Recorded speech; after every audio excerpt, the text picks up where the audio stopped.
Salut à tous, aujourd'hui on se retrouve pour l'épisode numéro 148 de l'After Zap Image. On va débuter avec une statistique qui concerne l'AS Roma. Ça sera la 4e fois de l'histoire du club romain que l'AS Roma se retrouvera en quart de finale de la Ligue des Champions grâce à la qualification des Romains hier face au Shakhtar Donetsk. 1-0 pour la Roma, 2-1 au match aller pour les Ukrainiens. Donc la Roma se qualifie grâce à un but d'Edin Dzeko. Je pense que sur ce match, c'est plutôt mérité que la Roma aille chercher cette qualification. Bravo à eux parce qu'il y avait vraiment quand même aussi une très belle équipe en face, le Shakhtar Donetsk qui a vraiment fait aussi un bon match. La Roma était vraiment globalement très solide pendant 70 ou 75 minutes, et puis après on va dire que dans les 15 ou 20 dernières minutes du match, ça a été très compliqué pour les Romains qui ont vraiment perdu tout leur football. Ils ont envoyé des grands ballons devant, c'était assez surprenant de voir que voilà, pris par l'engagement on va dire et la possible qualification, les 20 dernières minutes de l'AS Roma ont été vraiment très compliquées pour eux. Ensuite on voit une déclaration de Zebio Di Francesco, l'entraîneur de l'AS Roma. Il nous dit: on a souffert mais on a su avoir l'agressivité nécessaire pour se qualifier. C'est une victoire collective récompensée par le but de Dzeko. Globalement c'est ce que je viens de dire. L'AS Roma, c'est une équipe qui, on va pas dire qu'il y a des individualités qui sont exceptionnelles, mais en tout cas le collectif est quand même très intéressant et très important pour cette Roma. Donc vraiment c'est une belle victoire, une belle qualification pour eux. Ça faisait presque 10 ans qu'ils n'étaient plus allés jusqu'en quart de finale de la Ligue des Champions. But de Dzeko délivré par une magnifique passe décisive de Kevin Strootman, il me semble.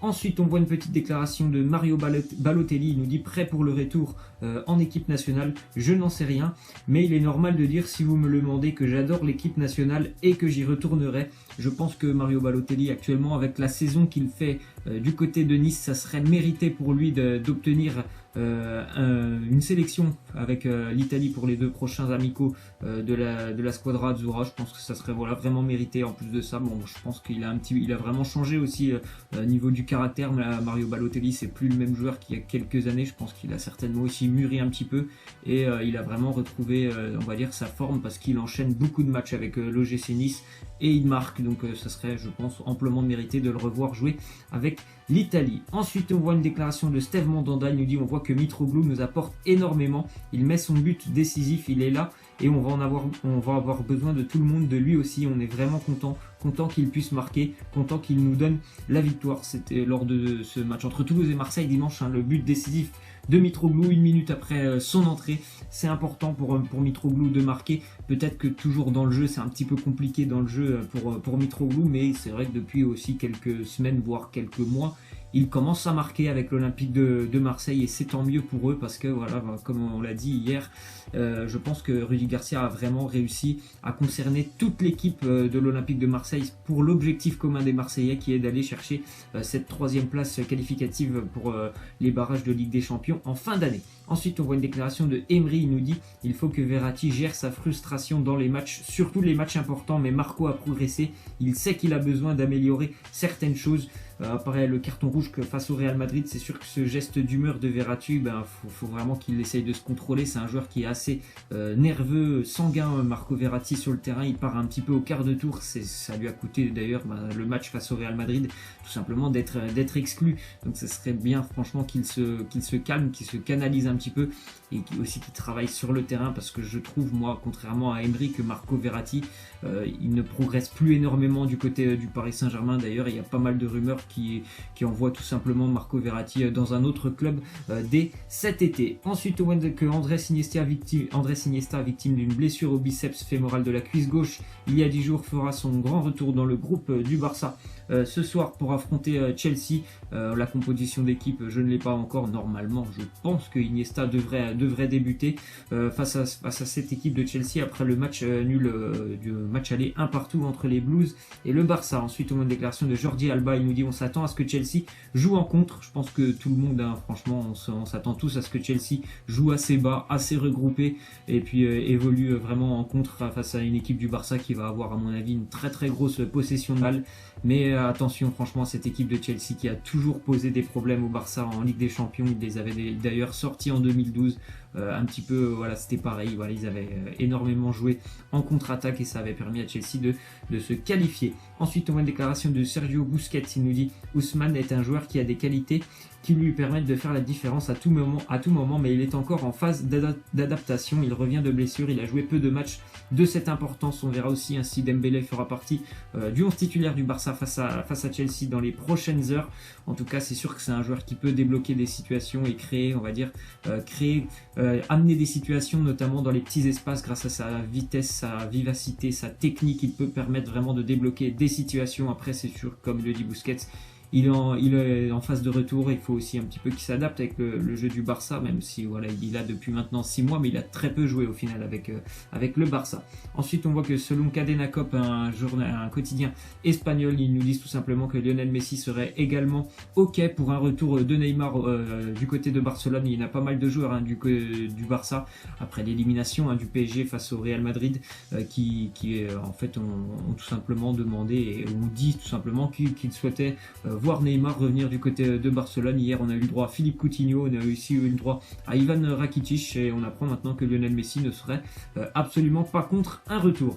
Ensuite, on voit les statistiques de Paul Pogba face à Ever Banega hier lors de ce match de Ligue des Champions entre United et Séville, la qualification pour les Espagnols, 2-1 du côté d'Old Trafford, donc un match assez moyen de la part de Manchester United comme de Paul Pogba qui a franchement, bon bah voilà, je pense que déjà il n'est pas en confiance Paul Pogba, et en plus de ça, bon, on ne l'utilise pas à son meilleur poste, donc ça a été très compliqué encore une fois pour Paul Pogba hier, des pertes de balles qu'on ne lui connaît pas, peut-être parce qu'on sait que ce joueur il est doué techniquement, et hier on l'a vu faire des passes, franchement c'était des passes rendues directement à l'adversaire, donc on voit qu'il a été vraiment battu par Ever Banega au milieu de terrain, lui qui a fait un très très gros match, Ever Banega, comme toute son équipe de Séville. Donc j'espère vraiment que pour Pogba, soit il y aura un changement d'entraîneur du côté de Manchester United, parce que ça peut plus continuer comme ça non plus du côté d'United. Pogba il est vraiment en train de se perdre là-bas du côté de Manchester, donc soit il faut qu'il y ait un changement d'entraîneur, soit il faut qu'il parte dès cet été, parce que c'est pas possible de continuer comme ça, que ce soit pour Pogba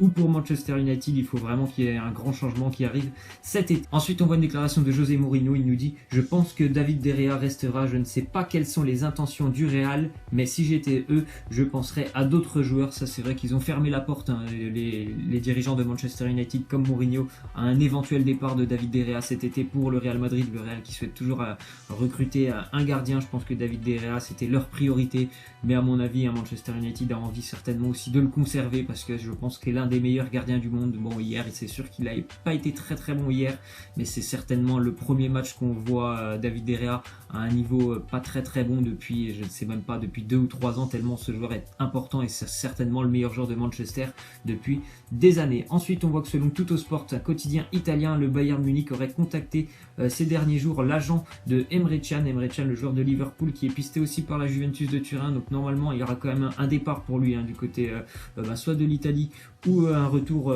en Allemagne pour lui, parce que voilà, du côté de Liverpool, c'est un joueur important, mais j'ai l'impression que du côté de Liverpool, il n'est pas reconnu aussi à sa juste valeur. Ensuite, on voit une prolongation du côté de Dortmund, Lukas Piszczek qui prolonge jusqu'en 2020 avec le Borussia Dortmund. C'est une bonne nouvelle, c'est vraiment un joueur d'expérience qui, on va dire, va aider, je pense, cette équipe de Dortmund qui est quand même assez jeune à continuer à progresser, j'espère à aider les jeunes surtout de Dortmund à progresser. C'est quelqu'un qui a été très très fidèle au Borussia Dortmund depuis de nombreuses années, le Polonais Piszczek. Ensuite, on voit que Thomas Tuchel, l'ancien entraîneur du Borussia Dortmund, serait intéressé pour prendre le club de Hambourg, pour entraîner le club de Hambourg en cas de descente du club de Hambourg en division 2 allemande, en Bundesliga 2. Donc le HSV Hambourg, c'est quand même un club mythique en Allemagne qui a toujours connu la Bundesliga depuis la Seconde Guerre mondiale. Ce club est présent en Bundesliga, c'est le seul club d'ailleurs allemand à être jamais descendu et à n'avoir jamais connu la division 2 allemande. Je pense que cette année le HSV va descendre en Ligue 2, ils ont beaucoup trop de difficultés, ils sont déjà avant-dernier, la pire attaque de Bundesliga.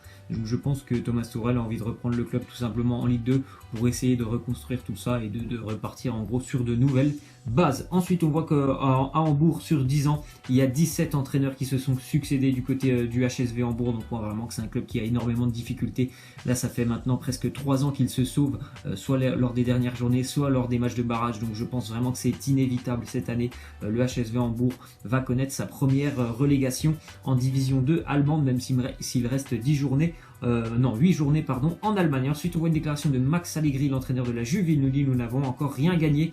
Le Napoli a actuellement 70 points et ils ont donc la chance d'atteindre les 100 points d'ici la fin de saison. Cela signifie que nous devons viser au-dessus de la barre des 100 points. La Juve joue aussi un match important aujourd'hui, match en retard face à l'Atalanta pour la Juve, qui pourrait prendre une petite option sur le titre en cas de victoire aujourd'hui.